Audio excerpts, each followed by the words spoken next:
All right. So I think that should work. Hello, everyone, and welcome to this presentation. My name is Noah Rasmussen, and I am an attorney with Legal Aid of Nebraska. And today I have a presentation called Estate Planning 101. The presentation is meant to go over different estate planning documents and talk about what they do, talk about the general estate planning process, and hopefully provide everyone with more information about what you can and can't do through estate planning. The presentation isn't meant to be a deep dive on any one individual document or anything like that, but more of a general overview of the entire process. So I will get started with this presentation. There is a Q&A function on the presentation. If anyone would have any questions, please feel free to leave them in the Q&A box. I'll save most of the questions till the end of the presentation, but if there's anything that's unclear or anything, I'll try to clarify that along the way. But otherwise, I'll just check that Q&A box at the end and answer any questions, so please feel free to leave any. So let's get started with the presentation. Like I said, my name is Noah Rasmussen, and I'm an attorney with Legal Aid of Nebraska based out of Lincoln, Nebraska. And before we get started with estate planning, I would just like to go over a little bit of information on what Legal Aid of Nebraska is.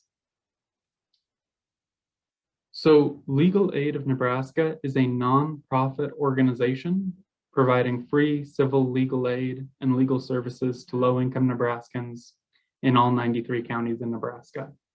So Legal Aid of Nebraska provides legal services and legal aid to individuals throughout the state of Nebraska.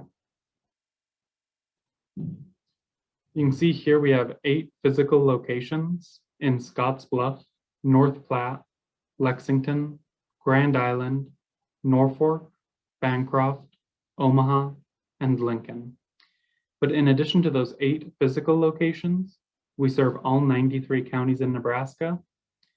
One of the main ways that we do that is through access lines. These are phone numbers that people can call to get in touch with Legal Aid of Nebraska.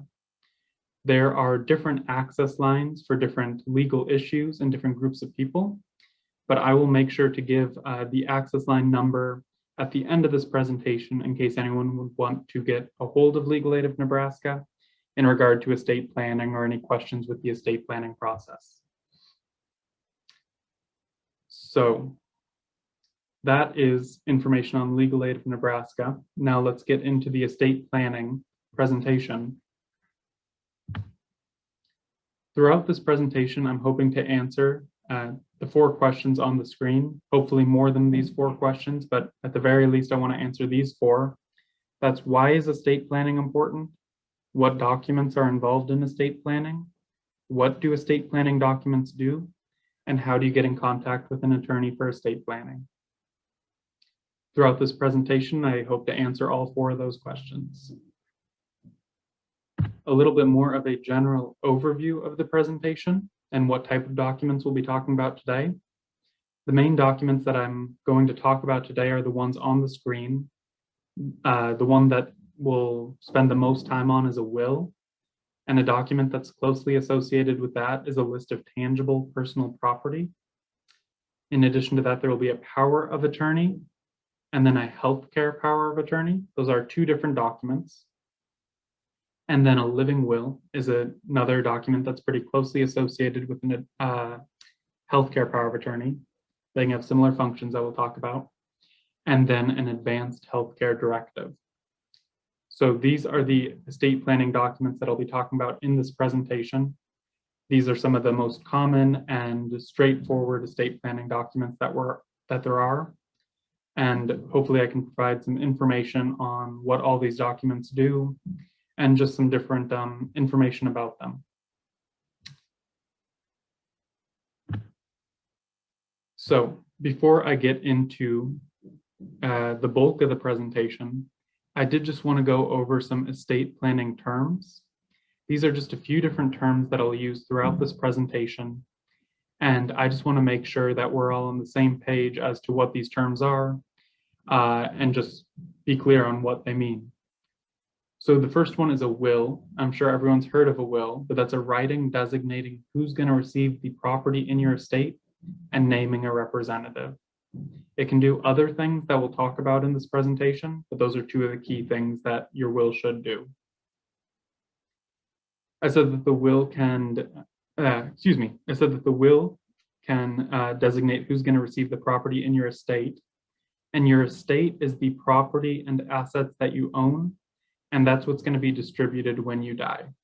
So when you die, your estate, which is the property you own, is distributed to the people that you designate in your will.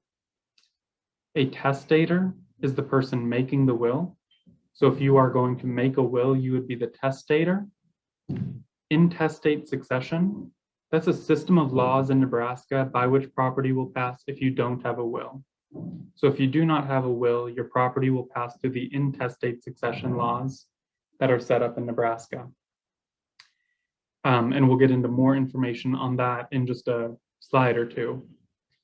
And then a personal representative, that's going to be the person carrying out your wishes under the will upon your death. So once you pass away, your personal representative will be that person representing your interests and making sure that your wishes are followed under the will.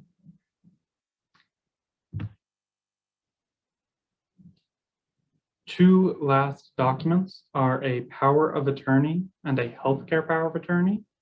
Those are two different documents. A power of attorney is a document that allows another person to make financial decisions on your behalf.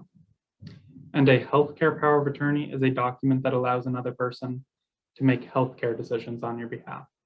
So power of attorney is financial, healthcare power of attorney is healthcare decisions. Now that is some information on the estate planning terms. Let's get into the bulk of the presentation now. I said that I would answer at least 4 questions during this presentation, and the first one of those is, why is estate planning important?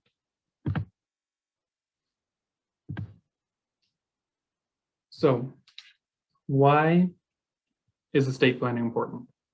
As I just talked about a minute ago, there's a system of laws in Nebraska called intestate succession statutes. And those are going to govern what happens to your property upon your death. And it's meant to be sort of a general law that does approximate about what people want for their property. There's nothing that surprising in it. Property will usually pass to spouses, children, and family members, just as it does under a lot of wills. But the thing about these statutes is that they are really not specialized for you. It's a very general set of laws that's meant to apply to the entire population.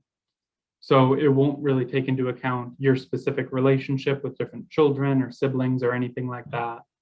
It's a very general system of laws. And then also people like friends or, maybe more distant relatives, they probably won't receive property under these intestate succession statutes. So if you want to have more control as to what happens to your property when you die, a will is going to be a great option for that. A will is going to control what happens to your estate instead of intestate succession laws. So those intestate succession laws are sort of a baseline that if you don't have a will or other documents saying what happens to your property, those intestate succession laws will govern what happens.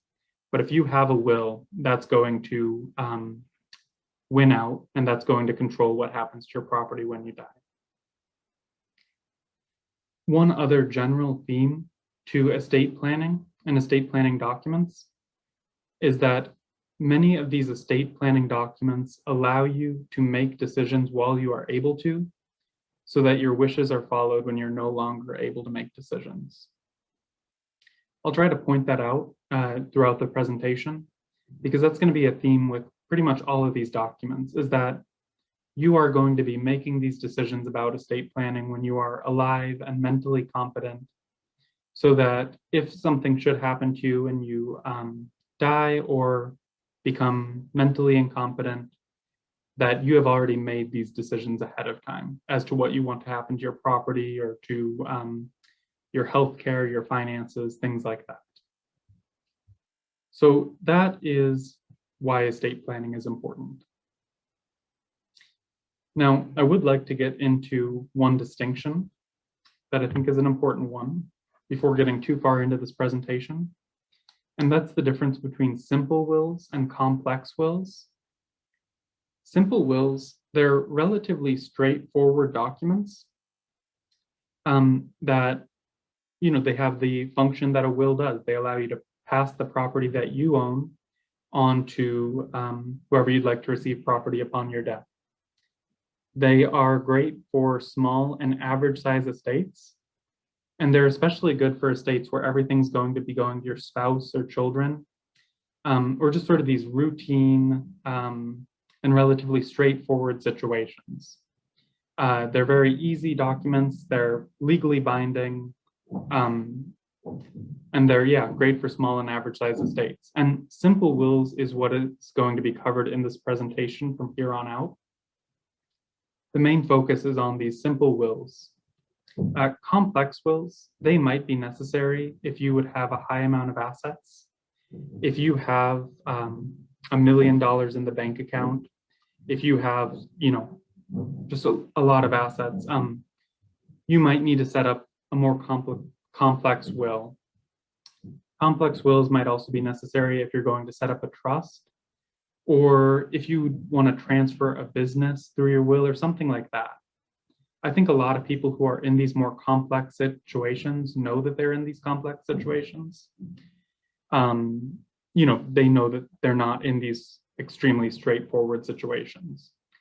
And for these complex situations, you probably should consult with a private attorney if you want to set up one of these more complex wills. Everything that I'm going to cover in this presentation is legal information for both simple and complex wills, but it's really specifically for simple wills. But all the other documents, the power of attorney and everything would be applicable regardless of what type of will you're using. So that's just a distinction I wanted to make early on in this presentation. Now, let's get into wills and what they do. So a will can dictate, there's three main things. That's going to be where property is going to be distributed upon your death, who you wish to be your personal representative, and your wishes for your funeral. We'll get into more information on those later too, in just a slide or two. But to talk about where property will be distributed upon your death. I think that that is the part of the will that probably everybody knows from movies or television or real life, is that this will is going to designate who the person who passed on wants to receive their property, who they want to receive property and what property they want them to receive. And that is definitely one of the functions of a will, is it allows you to state who you want to receive your property and what property you want them to receive. One sort of pointer to keep in mind is that some property is not going to be distributed through wills. And two big examples of that will be insurance policies and retirement accounts. They will likely not be distributed based on your will, and the money in those accounts should be distributed to your listed beneficiary. So if you set up a life insurance policy, you likely set who you'd like to receive the payment upon your death. That beneficiary, that's going to be the person who receives property or receives the payment regardless of your will. It'll just go to the listed beneficiary. So I would just encourage everyone, if you're thinking about making estate plans, if you are going to be beginning drafting wills or doing other estate planning documents, I think it's a good time to check retirement accounts, check insurance policies, and just make sure that all the information there is still accurate. Sometimes people won't check these accounts for a few years, and maybe things in life have changed, and the beneficiary is no longer who you want to receive property. Or at the very least, it may make sense to factor that into the rest of your estate planning. If one person is going to be receiving all your retirement account or insurance policy payments, then that may influence how you want to distribute property for the rest of your estate, or it may not. but it always makes sense to check on these documents and check on your estate plans every few years, just to make sure that everything's accurate, everything's up to date, and that nothing has changed. Now, I said a will can do these three things. The second one is who you wish to be your personal representative. And when I was going over the terms at the beginning of this presentation, I said what a personal representative is, but just to cover it again, this personal representative is going to be the primary person carrying out your wishes under the will. So in your will, you will say, I want X person to be my personal representative. And that means that that person is going to be the person after you die who will make sure that property is distributed where you want it to go, that your funeral wishes are followed, and just that everything is going as you laid out in your will. And a personal representative, they have a lot of power over your property, over your estate. I would definitely encourage you to choose someone that you trust for this role, because they will have a lot of power over your estate. And one big thing to keep in mind is that when they are acting as your personal representative, they start acting once you've passed away. So you'll no longer be able to check what they're doing, to provide clarification or anything like that. So the number one thing when choosing a personal representative is just choose someone that you trust. Just a point of clarification, I think that a personal representative, that's the term that Nebraska uses, but a term that's more common, I think for a lot of people, is the term executor. I think that a lot of people have heard the term executor, but it's the same thing as a personal representative. It's just a different word depending on different states. But likely most of what you've heard about executors should be applicable for personal representatives. And one other point of clarification, your personal representative doesn't need to be an attorney. It just needs to be someone that you trust. You certainly could have an attorney, but it doesn't need to be. But the number one thing for this role to just keep in mind is choose someone that you trust for it. So there are some formality requirements for making a will, different procedures that you have to follow when you're signing and executing a will, just to make sure that it's completely effective. This isn't a complete list, but I think that these are two of the most important parts where people could get mixed up. So I just wanted to provide some information on this. A will has to be signed by the person making the will or by someone else in the testator's presence and by his direction. So if you're physically capable of it, probably the best course of action is just for you to sign it yourself. And that signed copy is then the official copy of your will. And that'll be the copy that should be followed. You also need to have your will signed by two witnesses. And here I'd like to give a little warning, especially for people who would be thinking about doing this process on their own, making a will on their own. You want to be really careful about using interested witnesses. And an interested witness is someone who, it's in the name, they have an interest in your property, in your estate. There are people who will receive some property under your will. And the reason to be careful about using interested witnesses is that it might limit how much that person can receive under your will. There are statutes and laws that a person can look over to see exactly what the situations are. But I would say the safest option, just to make sure that you don't even have to worry about that, is just not to use interested witnesses at all. If you can use two people who just do not have an interest in your property, meaning that they're not going to receive anything upon your death, that's going to be the safest option. And then you don't have to worry about these rules regarding interested witnesses. So those are two formality requirements that I did want to cover here. And I do just want to say something. There's a little bit of construction noise above me, and I apologize if that's being picked up on the microphone. I don't know for certain if it is or not. So I said a will can do three things, and the third thing is regarding funeral arrangements. You can make funeral arrangements in your will, and this is copied directly from the statute. You can dictate the location, the manner, and the conditions of the disposition of your remains. And basically what that means is that you can decide what happens to your body upon your passing. You can decide on cremation, burial, funeral, whatever process you'd like to happen. And you can set that out in your will. A part of your estate can be used to pay for the funeral expenses, or you can pay for the services while you are alive. If you pay for the services while you are alive, I would just recommend you let your personal representative know, just so that they know that they don't have to pay for this, that it's already been paid for. And your personal representative is going to be the person in charge of carrying out your funeral arrangements, unless you designate someone different in your will. But if you don't designate someone different, that personal representative is going to be the person who's carrying out your funeral arrangements upon your passing. So that is a lot of information on wills.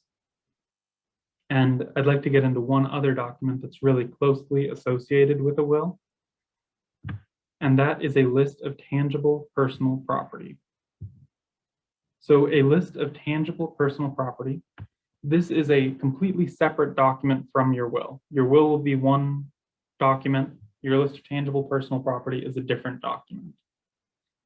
And this is a document that allows you to give your tangible personal property in a written statement separate from your will, if that statement is referred to in your will. So you want to be careful when you're making your will that you have a provision in there that specifically says, I will have this list of tangible personal property, and I want that to be effective as well. In a few minutes, I'm going to show an example of a will, and I'll make sure to point out that provision in the will, just so people can see what that would look like.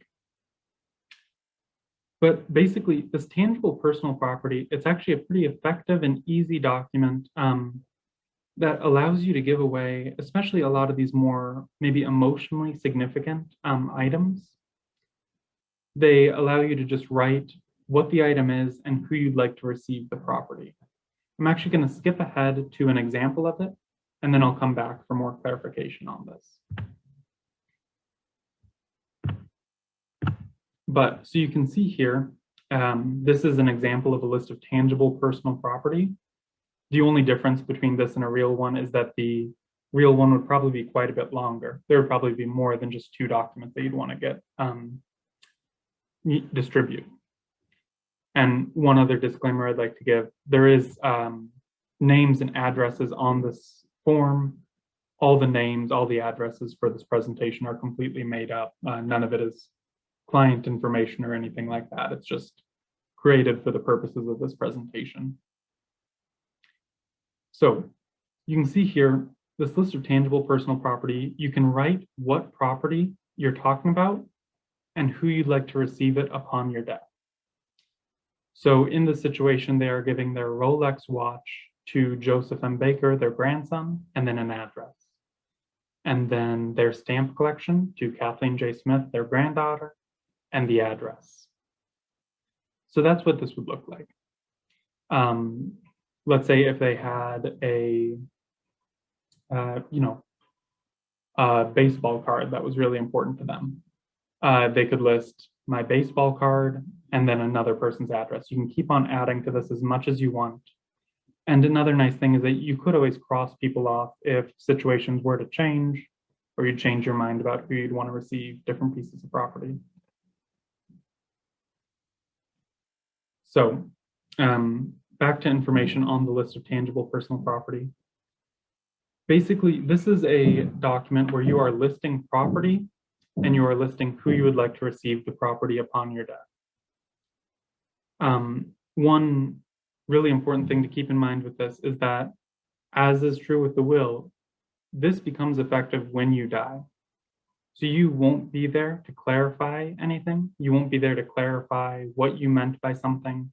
So you want to be pretty specific about what property you're giving away and who it's going to. So this example, it's a good example as long as they only have one Rolex watch. The personal representative will be able to go into their home, find this one watch, and they know exactly who to send it to.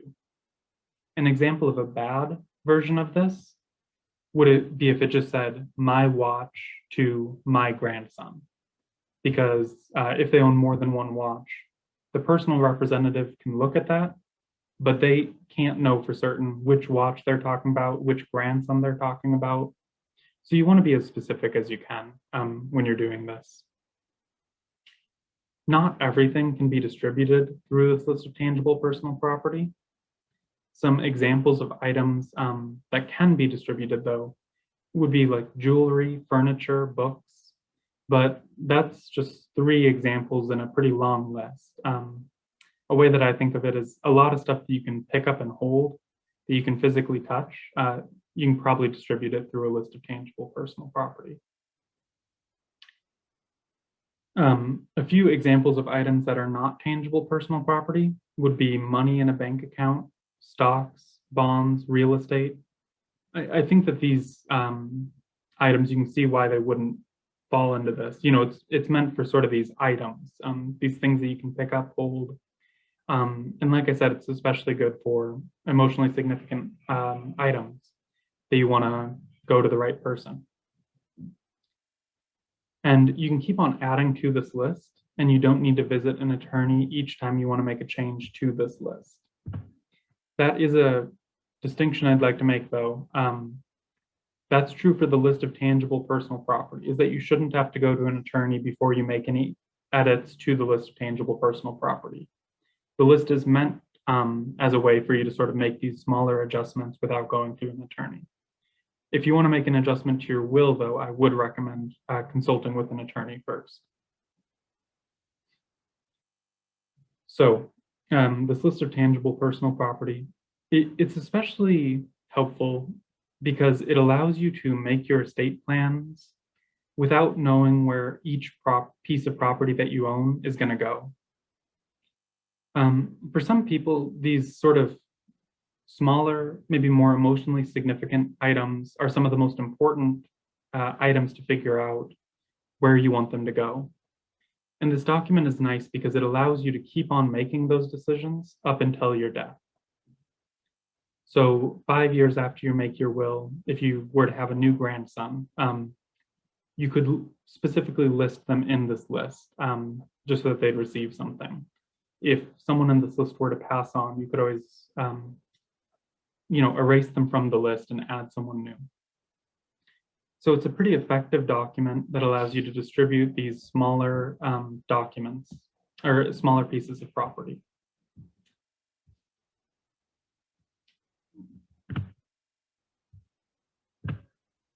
Now, so that is the will and the list of tangible personal property. What I'd like to talk about now is what to do after you sign your will. Give me one moment.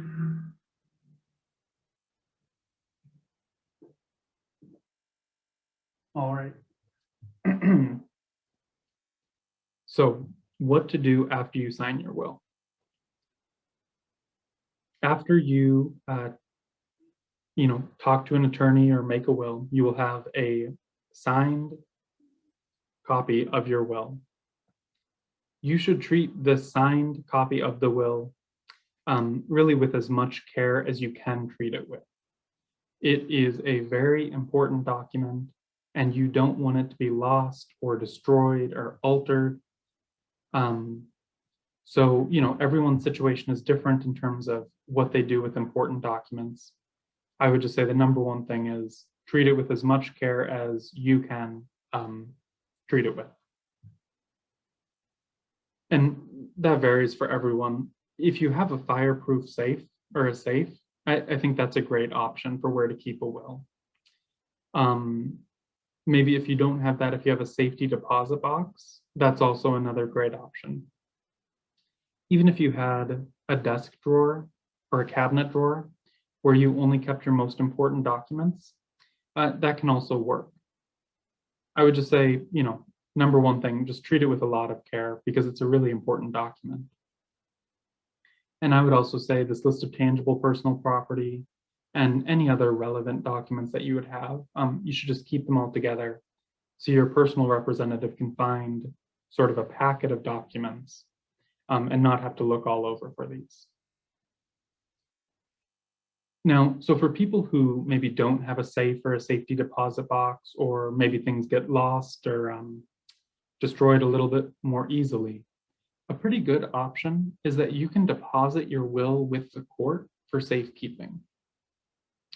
So you can contact the court in the county that you live in and have them store your will for you. There is a cost to keep your will with the court, but it's currently just $2. So it is a pretty cost-effective, pretty affordable option for most people. Is you just contact the local court and figure out the process to give it to them, and it should just be $2.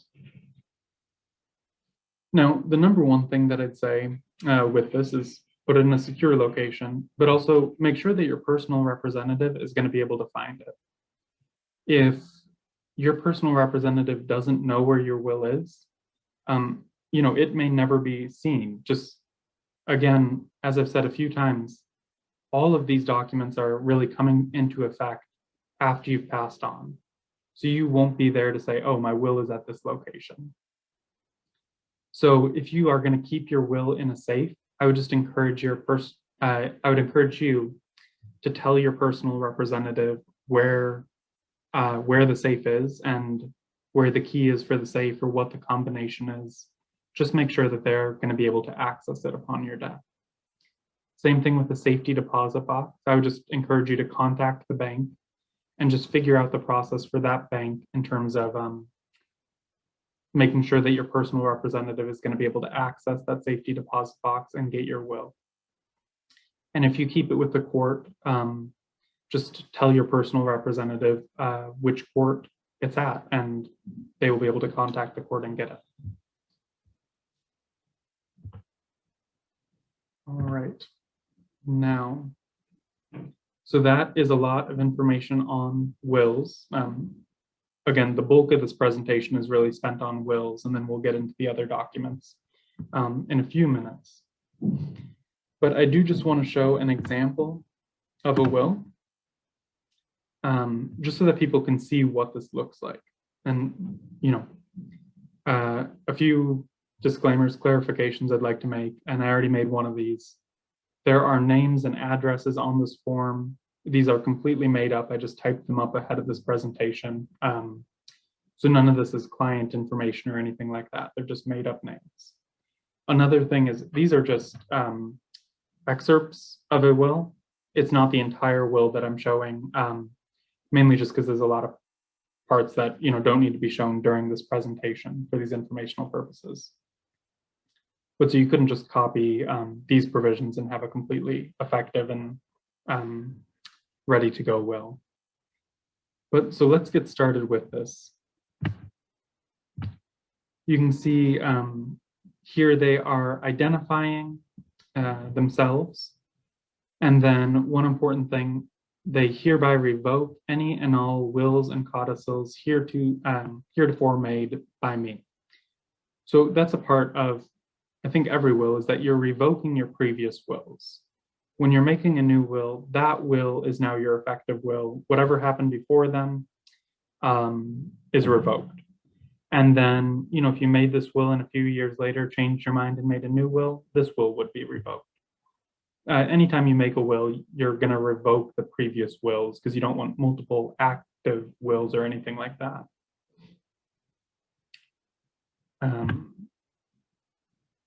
So you can see here, this is the provision where they are actually giving away or stating who they'd like to receive their property. In this case, this hypothetical, it was a married person with 2 children. And in this example, they give all of their estate to their spouse. And for a lot of married people, that'll make sense, is that all the property will just go to their spouse if they die. But one part of estate planning is, you're making these documents, but you may not die for years or decades later. So you always want sort of a plan B, just in case someone dies before you.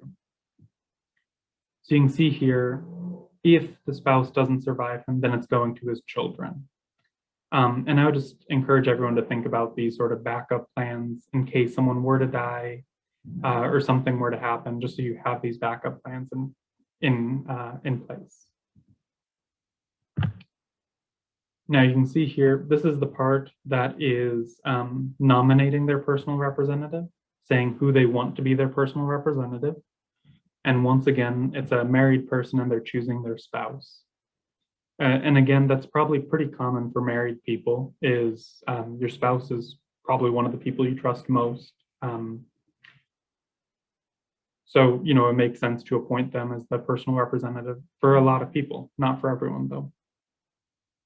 And then, but as we talked about just a few seconds ago, you never know what's going to happen. So there is an alternate here. His daughter is an alternate if the spouse would be unable or unwilling to act as the personal representative. Now, I spent a few minutes talking about the list of tangible personal property. And one of the big things with that list of tangible personal property is that you need a separate,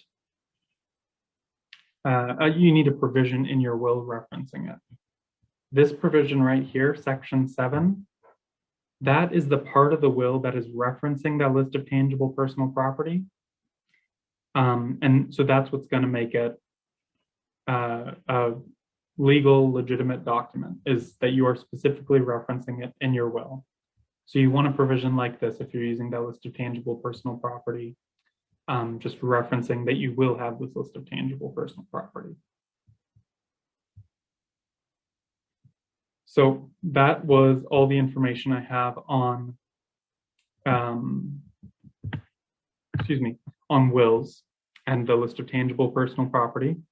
And that's a lot of the presentation, but let me get into power of attorney and that document now. And we will get through the rest of these estate planning documents that I have to talk about today. So a power of attorney, this is a document that authorizes another person to make decisions about your property. They can make decisions about your money, your investments, and your other property. This power of attorney, it really gives the person that you're appointing as your power of attorney a lot of power over your finances. They will have a lot of power. So as I said before with the personal representative, you want to make sure it's someone that you really, really trust. One just sort of quick distinction, it doesn't authorize the person to make healthcare decisions. There's going to be a separate healthcare power of attorney that will allow another person to make healthcare decisions on your behalf. These power of attorney, they usually become effective immediately as soon as you get them executed, unless you state otherwise. You could state that you'd only like it to become effective if you would become mentally incompetent. But if you don't have something like that, the default is for it to become effective immediately. And this power of attorney, it generally lasts until either you die, you revoke the power of attorney, or the power of attorney resigns or is incapable. So that's a distinction between power of attorney and wills. The power of attorney goes through your life up until the moment you die, and then it stops becoming effective. And that's when the will starts becoming effective, and it goes into the future. So the power of attorney, they will have a lot of power over your finances. So really make sure it is someone you trust. And I said that the power of attorney cannot make healthcare decisions on your behalf. That's because there's this separate document called a healthcare power of attorney. And that's going to be the document that authorizes another person to make healthcare decisions for you.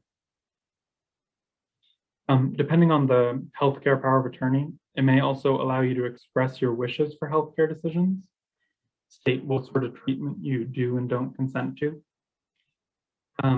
And a distinction between this and the power of attorney, healthcare power of attorney usually becomes effective when you are incapable of making your own healthcare decisions, unlike the power of attorney, which usually becomes effective immediately.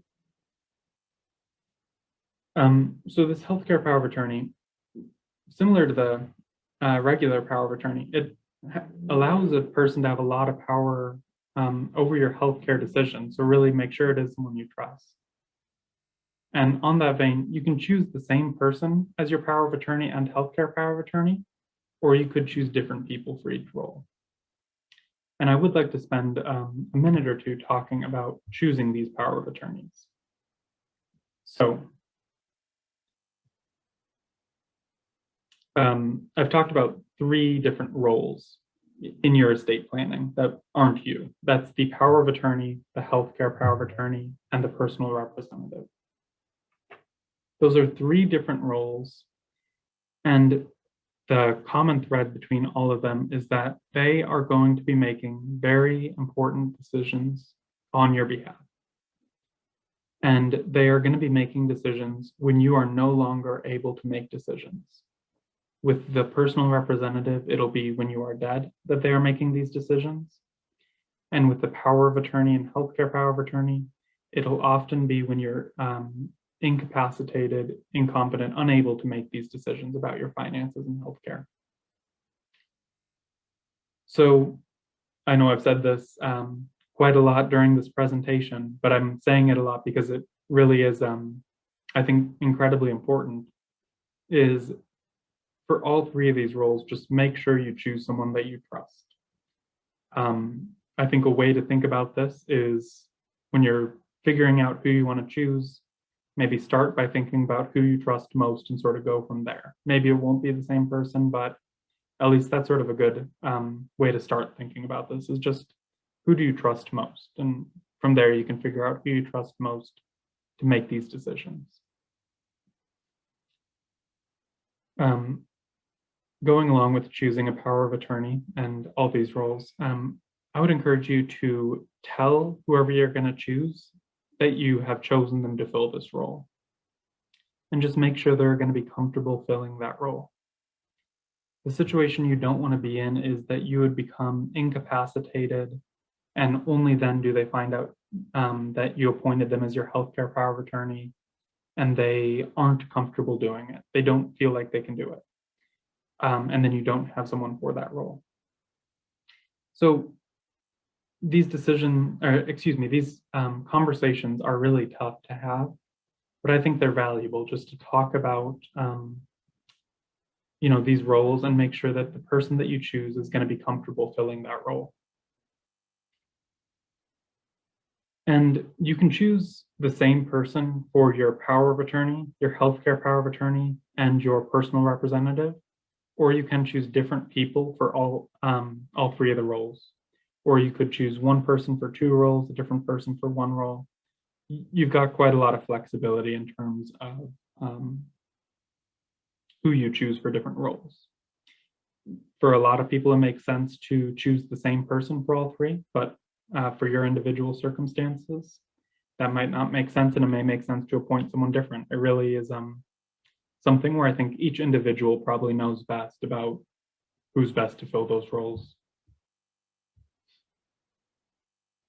So I've just got 2 more documents to talk about, and these are a little bit briefer. And then I'll have some time for questions at the end. So if anyone does have any questions, please feel free to leave them in the Q&A box and I'll answer them. But so a living will is the next document. And this living will is a document that allows you to state your wishes for end-of-life treatment. And it's especially important if you should fall into a persistent vegetative state.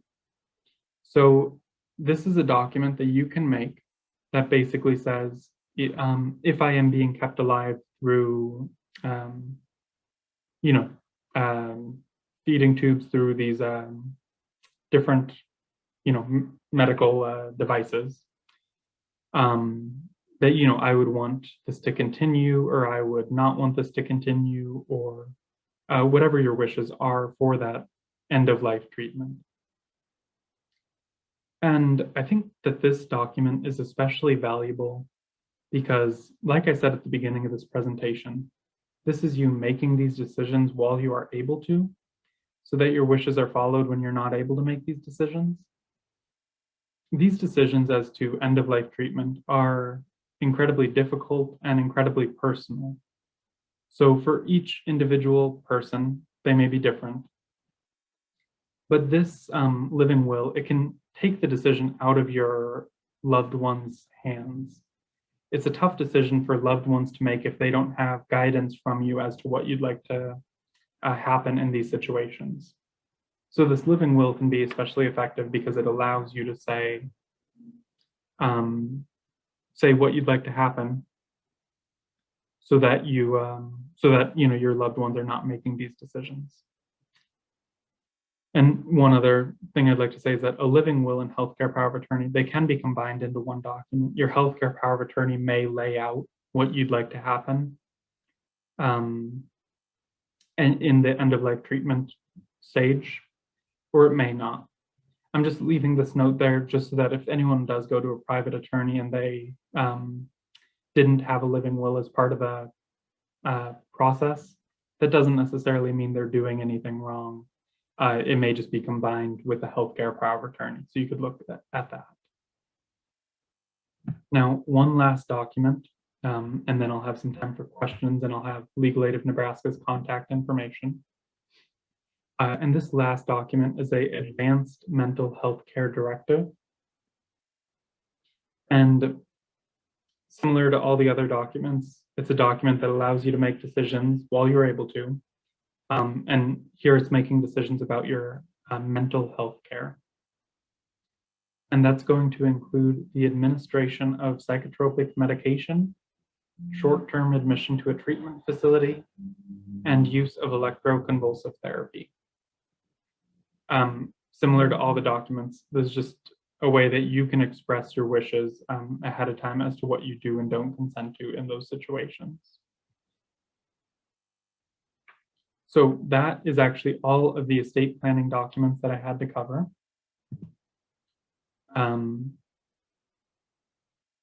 Give me one moment. I just need to take a sip of coffee.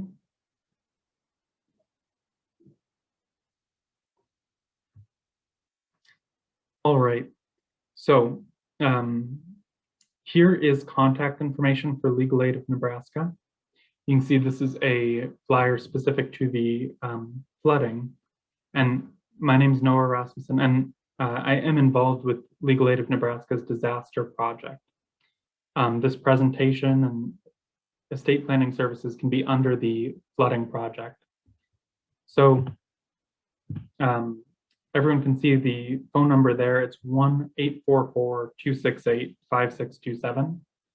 And if anyone were to want to contact Legal Aid of Nebraska about estate planning services, about any of these estate planning documents we covered today, they can certainly do that. You can also see if anyone does still have any other issues from the 2019 flooding, they can also certainly call Legal Aid of Nebraska, and we're still providing services to those who were impacted by the flooding and now have legal consequences as a result of it. But